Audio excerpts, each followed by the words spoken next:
La situación del general director de Carabineros, Ricardo Yáñez, que en el día de hoy aseguró que seguirá trabajando hasta el último minuto. En tanto, desde el oficialismo y desde la oposición llaman a la moneda e incluso a evaluar su continuidad. Para conversar sobre esto, estamos precisamente con la diputada de Convergencia Social, Gael Jomans, a quien le agradecemos por estar con nosotros. ¿Cómo está? Buenas tardes. Bien, buenas tardes. ¿Qué le parecieron las declaraciones del general Yáñez hoy día saliendo del Palacio de la Moneda? Mire, independiente de la postura que él pueda tener, creo que lo importante en esta materia es resguardar lo que a todo el mundo nos preocupa, que es que la protección de la seguridad de la ciudadanía no se ponga en cuestionamiento o en dificultades. Y frente a eso creo que es importante, y esto lo hemos dicho distintas vocerías desde el Frente Amplio, que se resguarde sobre todo del alto mando que tiene que hacerse cargo, en este caso el director general de Carabineros, de la seguridad de la población. Entonces, en este sentido, lo único que nos sigue preocupando es que mientras él mantenga un juicio, ¿cierto?, aún en su contra, su preocupación va a estar también hacia allá y no frente a la seguridad. Sobre todo en esta crisis de seguridad en la que estamos inmersos, que afecta a nuestra población, quienes asuman, ¿cierto?, las direcciones generales de Carabineros, lo que ha sucedido con la PDI, lógicamente que también nos tiene preocupado porque la legitimidad de las instituciones no puede estar en tela de juicio para hacerse cargo de esta gran problemática que tenemos. Pero usted ya está con la mente en dos cosas, en la crisis y en lo que es el proceso judicial. Está distraído ya, se habla mucho de que se va a distraer post-formalización. Es que es inevitable, cualquier persona que tenga un juicio en su contra de esta envergadura, lógicamente que no tiene todos sus sentidos puestos, en este caso, en materia de seguridad. Y en esto creo que también es importante hacer un llamado de atención al mundo de la política. Tenemos hoy la posibilidad de avanzar en una reforma a las policías que se haga cargo realmente del problema que tenemos, porque efectivamente quienes están a cargo, al mando de la seguridad, están hoy día haciéndose cargo con las herramientas que tienen. Y hoy día necesitamos modernización de nuestras instituciones, necesitamos más inteligencia, y para eso todo lo que ha sucedido y que hemos visto los últimos días a raíz del caso Hermosilla, también nos pone hoy día con la atención, por lo menos desde el Congreso, hacia que la reforma a las policías se lleve a cabo y que no sea solamente una cuestión de compromiso de palabra, sobre todo desde nuestro gobierno. Nosotros que hemos defendido con anterioridad la modernización de nuestras instituciones, que tengan las herramientas que le permitan hacerse cargo de una materia tan compleja como los tipos de delitos que hemos visto en los últimos tiempos, también requiere poner los esfuerzos hacia allá. Y esto no solamente implica Carabineros de Chile, sino que también la Policía de Investigaciones. No puede suceder, ¿cierto?, que quienes están dirigiendo estas instituciones de seguridad estén involucrados en casos de corrupción, ¿cierto?, como sucedió con Sergio Muñoz. Ya, para ahí, claro, pero él ya no debería estar a cargo de la dirección de Carabineros.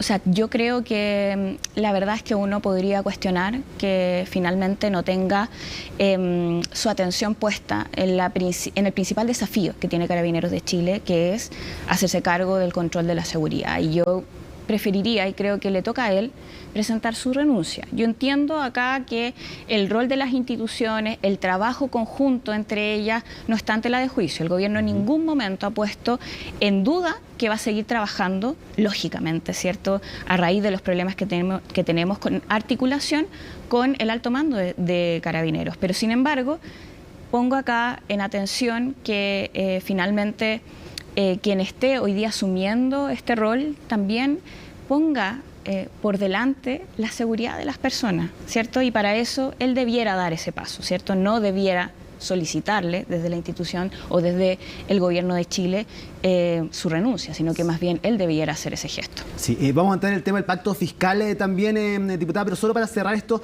quería preguntarle cómo lee usted el respaldo que le entregó hoy día el subsecretario Monsalve. En medio del cuestionamiento que hay, lo que dijo el ministro Cordero, que hoy día se haga un respaldo también, es confuso también quizás el gobierno en cuanto a las señales que da en relación a la continuidad del general director. Es que por eso mismo creo que quien debe dar el gesto acá no es el gobierno, es el mismo director general.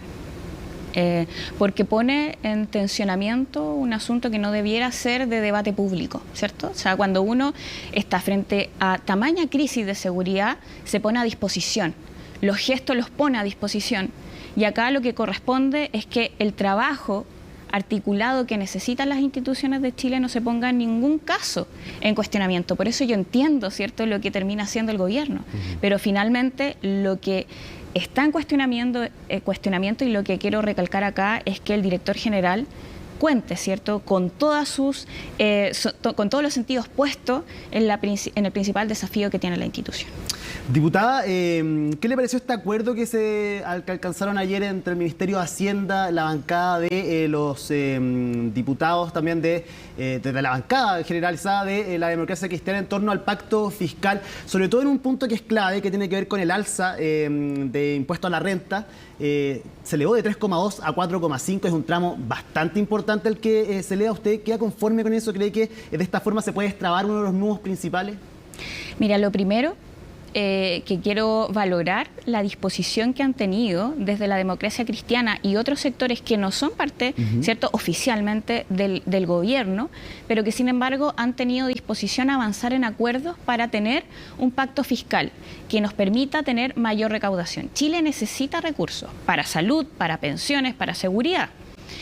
Y esos recursos tienen que venir de alguna parte, ¿cierto? Y algunos piensan que es simplemente poner acá las necesidades de las personas, comprometerse, como lo han hecho desde Chile Vamos, diciendo es importante tener más recursos para financiar, por ejemplo, un aumento de la PGU, pero ¿de dónde salen los recursos? Entonces, esa disposición yo la he visto en la democracia cristiana y es la que además yo veo concretada en este acuerdo. Respecto al monto, ¿cierto?, en esta materia.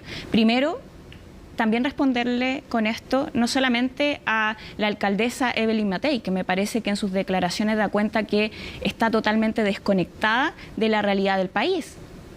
Chile y las comunas de Lo Espejo, de Puente Alto y otras más necesitan mejoramientos en salud, en infraestructura de los colegios, y para eso se necesitan más recursos fiscales. Y eso requiere también justicia distributiva, justicia tributaria.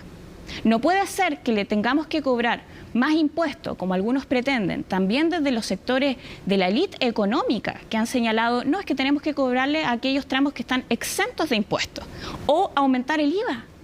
Imagínense, o sea, quienes hoy día más les cuesta llegar a fin de mes, pagando sus cuentas, pagando sus necesidades principales, tienen que aportar más, o más bien debiera ser que quienes son parte de la élite económica y política del país pongan también y contribuyan al país para poder solventar esas principales necesidades que se tienen. Entonces, esa desconexión yo creo que es insostenible, y por lo mismo creo que es importante que asuman el desafío que tenemos como país en poder contar con un aumento de la PGU y también poder contar con más recursos para las otras necesidades. Y el aumento de este tramo, ¿usted qué le parece específicamente? Porque muchos hablaban que el 3,2 todavía podía afectar a la clase media, teniendo en cuenta no la cantidad de dinero, que evidentemente es una alta cantidad de dinero, pero para una familia, por ejemplo, de 5 personas, donde una sola persona trabajara, que eso se dividía, evidentemente generaba algún tipo todavía de dudas en buena parte de la población. Sí, mira, primero, o sea, respecto al acuerdo que se llega, quien gana 4,5 millones de pesos mensuales no es de la clase media. Eso es lo primero que hay que despejar. Yo hablaba del 3,2. No, estoy de acuerdo. Y el 3,2 cuando también no se consideran gastos en cuidado, cierto, gasto en educación, pero que sí tengo que transparentar, son recogidos, por lo menos los gastos en cuidado son recogidos dentro de la propuesta del pacto fiscal. Es decir, que se consideran como gasto a la hora de plantear cuál va a ser la base impositiva, y por lo tanto también no se le carga la mano a esos sectores, ¿cierto? Y en eso yo lo que quiero plantear respecto a la propuesta, al menos, que me parece positivo el avance que se pueda llegar, sobre todo para poder tener un pacto fiscal acordado y que salga como proyecto de ley del Congreso. O sea, no podemos seguir desplazando este debate. Lamentablemente algunos se oponen continuamente a tener reforma tributaria, a tener reforma en pensiones, pero sin embargo las necesidades se mantienen de la gente. Y eso yo creo que también es responsabilidad no solo del gobierno, sino también de los partidos de Chile Vamos, y en este caso también de la lideresa que corresponde a la alcaldesa Evelyn Matei respecto a su sector político, a construir acuerdo y tener disposición real a que eso se concrete. En ese sentido, ¿cómo usted el ánimo, teniendo en cuenta que ya al interior, al menos de la Cámara de Diputados, el hecho solamente de elegir nuevamente a la mesa que les va a dirigir ha sido centro de debate? Vimos lo que pasó en el Senado, lo que nadie pensaba que podía pasar. Bueno, pasó en el Senado. Se empezó a hablar que la Cámara de Diputados quizás son un poco más dispersos, que muchos van como con sus banderas propias y que se producen más roces, evidentemente, son muchos más, evidentemente.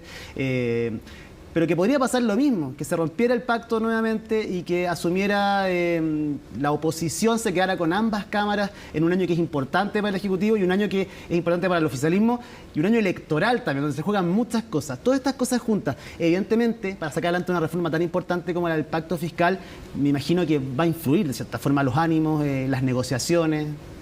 Sí, mira, en esto igual primero hay un compromiso de los partidos que lamentablemente se rompe en el Senado.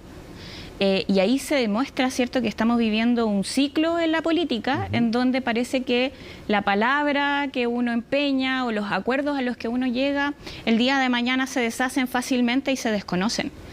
Y eso no solo le hace daño, ¿cierto?, a lo que demuestra el Congreso como espacio para poder hacer avanzar las políticas del país, que es lo que espera la ciudadanía en cuanto a nosotros, ¿cierto?, a nuestra labor, sino que también mancha lo que uno pueda cimentar respecto a esos acuerdos tan importantes que se requieren, por ejemplo, en pensiones, en tributaria y en tantas otras cosas más, en seguridad. Y por lo mismo, mi primer llamado es a que se cumpla la palabra, se cumplan los compromisos. Acá hay partidos políticos que se comprometieron, en este caso, a votar por una presidencia encabezada por el Partido Comunista, y yo espero que esa palabra se lleve en concreto en el voto, ¿cierto? Porque si no, claro, ¿qué vale entonces construir acuerdos? El día de mañana los deshacemos y nos olvidamos de lo que nosotros le estamos señalando, no solamente al mundo político, sino que también hacia la ciudadanía. Concuerdo con las palabras, para poder sacar adelante también estas reformas, quizás dar un impulso al gobierno, llamar a convocar a movilizarse a la ciudadanía, lo que dijo el senador Daniel Núñez, que ha sido bien debatido también el día de hoy. Hay quienes lo interpretan como que la posibilidad de que se produzca un nuevo estallido social, otros que evidentemente se necesita la ciudadanía para poder sacar adelante esto. ¿Cómo lee usted estas declaraciones de Daniel Núñez? Yo concuerdo, y además en un sentido como respecto a la forma de hacer política del Congreso. Creo que le ha hecho daño a la política la desconexión con las necesidades sociales, con escuchar, ¿cierto?, la voz del pueblo. Y cuando se escucha la voz del pueblo en el Congreso, cambian también a veces las visiones que uno pueda tener predeterminadas quizá ideológicamente. O sea, estoy pensando, por ejemplo, en lo que dijo el senador Macaya en su oportunidad respecto a la reforma tributaria, que ellos estaban como sector impedidos ideológicamente de votar a favor de la reforma tributaria. Pensaría lo mismo si es que la ciudadanía dice que es necesario poder avanzar en impuestos que sean más justos, que, por ejemplo, evitemos esas tremendas evasiones que existen, o de la necesidad de levantar el secreto bancario. Entonces, esos son temas que creo que sí le importa a la ciudadanía, y sería bueno que algunos sectores políticos estuvieran más ávidos a escuchar esas opiniones. Antes de terminar, le quería preguntar también por estas declaraciones que hizo la alcaldesa Evelyn Matei en cuanto a las elecciones en 2 días. Esto es algo que una propuesta del CERVEL, que acoge el gobierno, se la va a presentar al Congreso. Ustedes van a tener que ir discutir, decidir si es una buena fórmula que sea en 2 días las elecciones o en 1, o buscar otra fórmula. Pero ella habló de la posibilidad de un fraude en el caso que se produzca estos 2 días. ¿Usted cómo ve estas declaraciones? ¿Qué tan responsable es que un liderazgo político tan importante de la oposición hable directamente de que se puede producir un fraude si es que las elecciones son en 2 días? O sea, me parece tremendamente irresponsable, me llama la atención y, por cierto, me preocupa, porque tal vez la alcaldesa Matei está más bien siendo presa, ¿cierto?, de las presiones que pueda ejercer el sector más conservador de la derecha más reaccionaria, que es la que vemos, ¿cierto?, con este tipo de opiniones, que cuestiona el cambio climático, que cuestiona la institucionalidad, en este caso, que lleva a cabo las elecciones. Es preocupante que el principal liderazgo de la otra, que se supone que era la otra derecha, ¿cierto?, Chile Vamos, también tenga ese tipo de disposición. O sea, primero, la responsabilidad con las vocerías en este tipo de casos.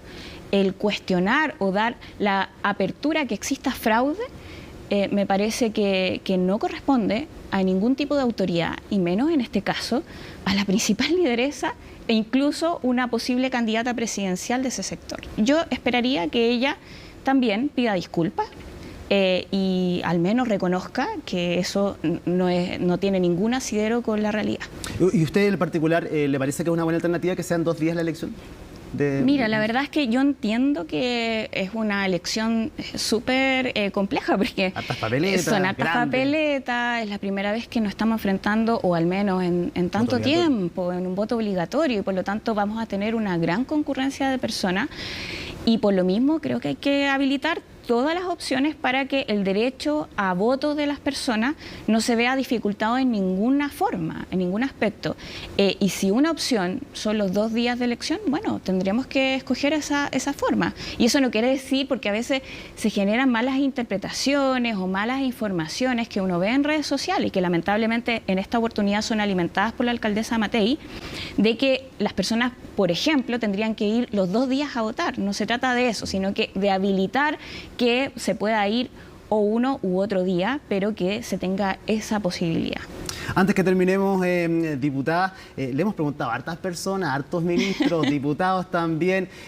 Usted sabe, usted del mismo partido del presidente de la República, ¿sabe qué quiso decir con esto de más Narbona, menos Craig? Porque nos tiene a todos intrigados en verdad este código encriptado del presidente. No, bueno, no sé bien, pero sí puedo decir que hay una preocupación que comparto respecto a cuál es el compromiso o cómo podríamos avanzar en acuerdos con el mundo empresarial que permita al país avanzar, ¿cierto? Y hay empresarios que son un aporte. El gobierno ha avanzado en 12 puntos, ¿cierto?, de acuerdo con las pymes que se han puesto con las 40 horas, las pymes que también se pusieron con aumentar el salario a 500.000 pesos, y otras medidas están abiertas a tener un pacto fiscal, y otros empresarios que son más grandes y que lamentablemente los vemos con una disposición mucho más cerrada.